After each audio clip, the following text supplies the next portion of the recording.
बार को सही ये छोकरी अगवा करे विया पिता पी उनजे मसले जे लाइ असां FIR दाख़िल कराईसीं। FIR जो अञा ताईं कोई माण्हू न ॿधियो आहे न कुझु थियो आहे। अञा ताईं हाणे आयासीं नोटिस चे हाणे अॼु आयो आहे। इंसाफ़ कयो वञे असांखे पंहिंजी नियाणी वापसि ॾिनी वञे। मसलो आहे साईं ही जेको ड्रिग बिट में असांजी नियाणी हुई वीचारी कुराड़ा ॿ हुया उन्हनि जे ख़ातिर असां उनखे विहारीसीं। असां चयो अन्न पाणी उन्हनि खे मानी बानी खवाए सम्झिए असां में कोई कोन हुयो। पोयूं अची उन्हनि ते वठा करे उन ज़ोरी खणी विया नियाणी। पिता बि साईं ख़बर पई त पिता बि खणी आहिनि। असांखे ख़बर पई इन्हनि जी 4 माण्हुनि जी उन्हनि जा असां नाला लिखायासीं FIR में। उसामा हिकु नजमल आहे ऐं ॿियो अब्दुल्ला आहे। हिते आयासीं त असां सुबुह को वेही असांजी हिन महिल ताईं न FIR कटी आहे हिननि। पोइ वरी असां चङा माण्हू वठी आया आहियूं। पोइ असांजी हिन FIR कटी आहे। उन खां बावजूदि चयोसीं असांजे मुंशी वियल आहे। वरी असांखे हिते इंतज़ारु जुदा करायो मुंशी जो असां इंतज़ारु कयो आहे। शाम जो हू आयो आहे असां वटि तॾहिं बि असांजी LC न कटी आहे FIR। वरी असां चङे मुड़ुस खे वठी आया आहियूं। पोइ असांखे FIR कटी अथसि। अॻु में असांजो कुझु कोन कयो अथसि। वरी FIR जे कटी आहे उन जे बावजूदि हिन कुझु न कयो आहे। असां पुछूं त असांखे चए माण्हू ॿधे छॾिया आहिनि। हिते माण्हू कोई कोन हुयो। माण्हू कॾहिं कोन छॾे ॾिना आहिनि। हे कहिड़ी पुलिस जो इंसाफ़ आहे? हे काथो जो इंसाफ़ आहे? असांखे हक़ मिलियो वञे। असांखे बिल्कुलु हक़ पंहिंजी नियाणी मिली वञे। अगरि न त असां पंहिंजे रोडनि ते निकिरी ईंदासीं। 14 साल उमिरि आहे उनजी। न बुरो अच्छो बुरो कुझु न ॼाणे सघंदी आहे। हिननि पैजा असां LC कटाई आहे। हुन में 17 18 असां 14 कई आहे। हिन 18 साल करे छॾी आहे 17 18। ऐं असांखे को प्रूफ न मिलियो हिन महिल ताईं मुसलमानी जो।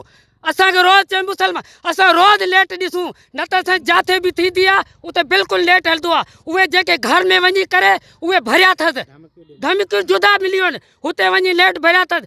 इहो मूंखे ॿुधाए त मुसलमान थी आहे उहो कहिड़ो आहे किथे थी आहे मुसलमान। हिकु जाइ चवे थो हिकिड़ो मिंट हिकु जाइ ते चवे थो त असां सखर गोल मस्जिद में थिया आहियूं। वरी साईं ॿियो चकर चवे थो त असां अमरूद शरीफ़ थिया आहियूं। इन जो असांखे प्रूफ कंहिं कोन ॾिननि हिन महिल ताईं। प्रूफ कुझु न मिलियो आहे। थाणे ते असांजो मुतालबो आहे त असांखे छोकिरी वापसि कई वञे। मसलो अदा है ड्रिगमो जेका न्याणी असांजी खजी वई आहे पायल नालो आहे उनजो। इन खे 19 ॾींहं थी विया आहिनि साईं।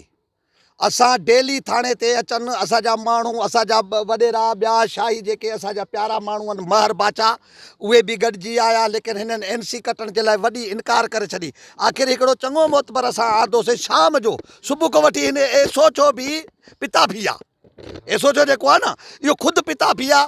पिताभियुनि जी भर वठी उन्हनि जे पंहिंजी क़ौम खे मथे करण जे लाइ असांजी नियाणी खणी हाणे बि असांखे धमकियूं मिलनि थियूं।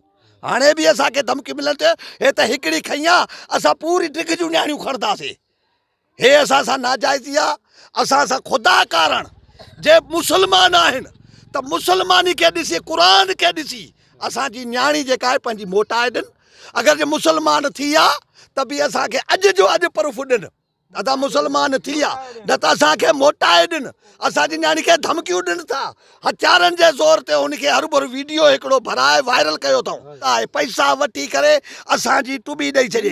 अॼु 19 ॾींहंनि खां पोइ डेली असां चवंदा हुआसीं बाबा जेको कोर्ट जो आयो आहे लेटर असांखे ॾे। असां धरणो हयो अथसि हेतिरा माण्हू अॼु लेटर आयो आहे उहो असांखे कढी ॾेखार अथई। हेतिरा 19 ॾींहंनि में माण्हू न ॿधो अथई न कयो अथई। छड़ भर पइजी हलियो आहे पिता फिनारी भर। असांजो मुतालबो असांजी नियाणी असांखे मोटाए ॾे।